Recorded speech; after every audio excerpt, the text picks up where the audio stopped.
একসময় এক সবুজ জঙ্গলে মিলো নামে এক কৌতূহলী বানর বাস করত।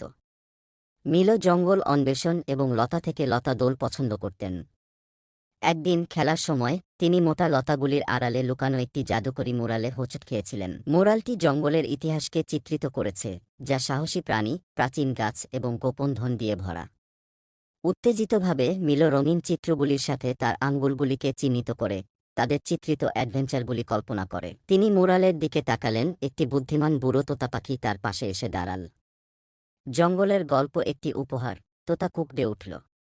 এটি আমাদেরকে সাহস, বন্ধুত্ব এবং প্রকৃতিকে সম্মান করা শেখায়। মুরালের বার্তা দ্বারা অনুপ্রাণিত হয়ে মিলো তার গল্পটি জঙ্গলের সমস্ত প্রাণীর সাথে ভাগ করার সিদ্ধান্ত নিয়েছে।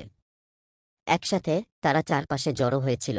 মিলো উৎসাহের সাথে প্রতিটি দৃশ্যের বর্ণনা করার সাথে সাথে মনোযোগ সহকারে শুনছিল। সেই দিন থেকে জঙ্গল হাসি এবং গল্প বলার সাথে পরিপূর্ণ ছিল, কারণ প্রতিটি প্রাণী জাদুকরী মুরালের পাঠ লালন করেছিল। আর মিলো কৌতূহলী বানর হয়ে ওঠে জঙ্গলের প্রিয় গল্পকার।